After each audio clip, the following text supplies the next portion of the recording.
So on this Mother's Day with brunch appointments on your mind, tick-tock, tick-tock, I wonder, will your pastor keep the homily to the same length as this week's gospel?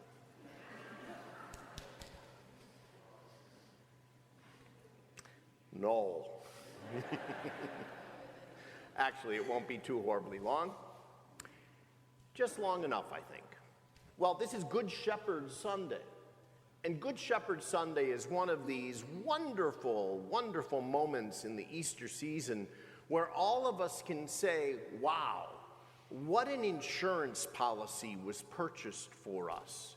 Insurance is a big part of life, you know. You have to have it for health, and you have to have it for the dentist office. Don't you love that racket, how they don't put your doctor in with your dentist and it's separate so you can pay twice.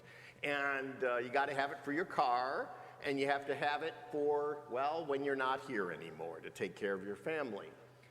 And there's all sorts of disability insurances, but the greatest insurance of all is this spiritual insurance, the premiums of which are prepaid for us by the act on the cross. Everything was prepaid. Our salvation is guaranteed except for one little problem. Only one. We cannot let ourselves opt out of the policy. Only we can opt out. No one can take us out. That's the message of today's gospel. The message of today's gospel is that no matter how hard Lucifer tries, the evil one can never take our souls unless we hand them over knowingly, intelligently, voluntarily. In other words, this is the gospel of free will.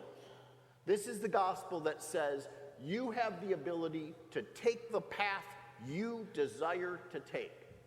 You can listen to the master. You can follow his advice, his guidance. You can follow his example. You can accept the gift of redemption, or you can go to another place. There's a great place, art gallery. I've mentioned this right when I first got here, I think.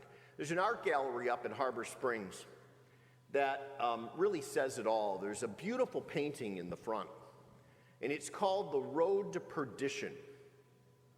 And you see this walkway full of color, and everyone looks very excited, and everyone's carrying balloons, and they're happy, and they're walking downward. And then there's a not so attractive stairway on the mountain, on this cliff edge, that's going upward. But there's really bright lights really high up, but it doesn't look as comfortable. It seems a little more shabby. It seems a little more dangerous. It seems a little more narrow. And that's the walkway to heaven. And this painting says it all. We take ourselves out of the game. And what better day to remind ourselves of the great power we are given than Mother's Day?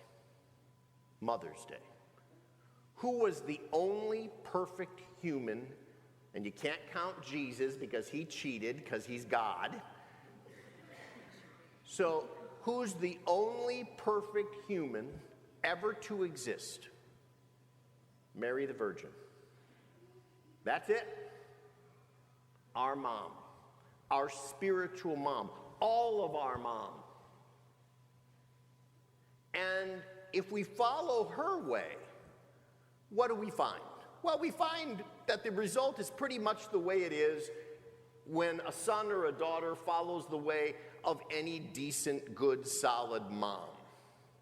Moms are pretty wise, aren't they?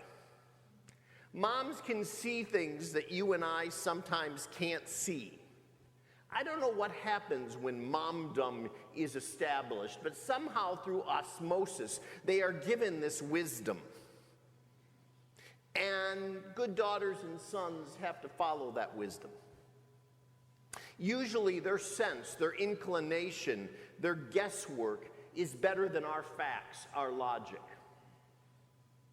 And you can't take the mom out of the lady. Once she's a mom, she's a rock star. And by the way, guys, settle back. It's not your day. I mean, really, dude, really? Did you carry somebody for all those months? Just sit back, enjoy the show, and spoil her. Look at the wonderment she brought to your life, husbands out there. Look at the gift through God that she gave you, children, the fruit of love, and gave them to you. How glorious. Man's journey is glorious when we follow the way of the Christ.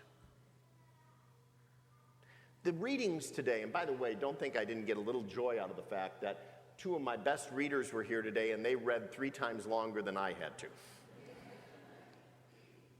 Both readings are directly cognitive to today's thematic, both moms and the Good Shepherd. The first reading. Here we are again in the Acts of the Apostles, and what are Barnabas and Paul doing? They're spreading the word, and they're shut down by the Jewish people who have decided to close their walls to them. And so they spread the word to the Gentiles. Thank goodness, or people like you and I would not be Christians today. And so what happens? They're kind of kicked out of town for telling the truth. They're thrown out for telling the truth. And how do they leave? This was read beautifully. How do they leave? They leave with joy. They're dancing their way out of town because they know they have the truth. And they kick the dust off their sandals in the direction of the town that has rejected them. And how about the wonderful, beautiful, incredibly spirit-filled book of Revelations reading? That was a gorgeous reading. The power of God is put before us, and we see the Trinitarian action, Father, Son, Holy Spirit, reigning over heaven. And those who have given themselves up for God, covered in steep white, are protected personally by Jesus the Christ. Remember the question Christ asked Pilate at his trial. Pilate asked Christ and wouldn't let Christ answer. What is truth? Today we celebrate Mother's Day, but there are multiple mothers involved in Mother's Day. There's the moms out in front of me. God love you. Incredible people just like my wonderful mom, whose grave I'll visit later this afternoon. And then there's Mother Church. Why do you think we call her Mother Church? Because like moms, like the moms in front of me, they stand for one thing: the truth. The truth. Now, I am not, as your pastor, going to ignore the giant 897-pound pink elephant wearing a tutu up in the choir. The issue of abortion. It's in our society. I used to be an appellate court judge. I must tell you, as a retired member of the Navy Marine Corps Court of Criminal Appeals, I am appalled that a law clerk would ever leak a draft opinion. All appellate courts act the same way.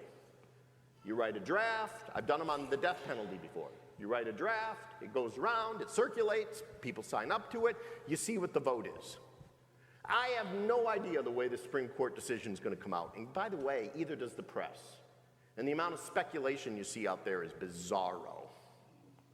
Okay? But having said that, as Catholics, we need to be careful in 2 ways. Way 1,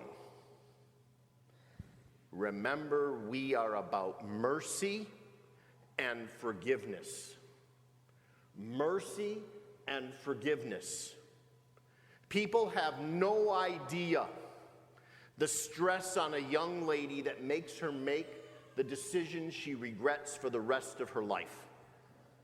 And by the way, that young lady, usually they're very young, is still a mom.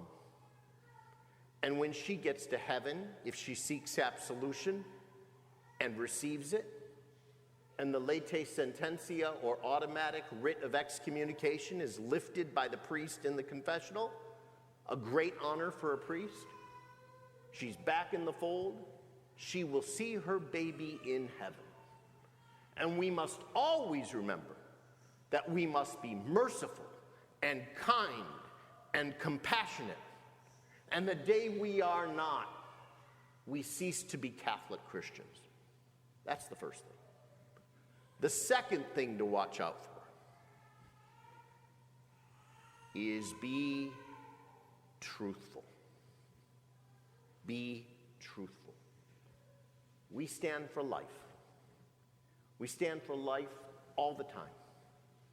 And we stand for life not because it's convenient, because it's of God. You know, I have to tell you, all of us have mothers. All of us have moms. The president of Planned Parenthood has a mom. And I bet she's sure as heck happy she didn't exercise her so-called right to make a choice. All of us have to remember that motherhood is sacred, that life is sacred. Now, some people won't like my comments today, and that's okay. Maybe, like Barnabas and Paul, it's time for me to be kicked down the street. But I'll go dancing. Because Catholicism and the priesthood must always stand for the truth. And the priest who does not guide his people towards the truth is a traitor and a liar and a fraud. Truth is not always comfortable, but all of us must respect it. The way of the Christ, the way of the man, the God-man on the cross, the way of the ever-forgiving Jesus Christ is incompatible with the recalcitrant view of killing unborn infants. But the way of the Christ is always forgiving for those who have made that mistake and come home. And all of us must be ready to embrace any young woman who that has fallen upon. Always. We live in a society that is very transactional. It's the iPhone society. You see things online that you can't believe that little children are watching. And so today is also a day where we call for moms out there to protect their little ones from an overly secular society where the only message is, how much money do you have, what's best for you now, and how fast can you get there? A materialistic society, a society where little people are raised as if they should act like they're 19 when they're 6 years old. A society where innocence is being replaced by cynicism and materialism. A society we all must fight as Catholic Christians. And so today, I ask you to live the gospel, to allow yourself to follow the stairway that doesn't look quite as attractive, doesn't quite look as alluring, but is the way of the Good Shepherd. The Good Shepherd knows his own. He will never allow his sheep to leave him, and all of us are his sheep. The only person that can get the sheep to deviate from the course the Lord wants us on is us. Let's make sure we're not one of those sheep. For after all, forever is a very long time. In the name of the Father, and of the Son, and of the Holy Spirit.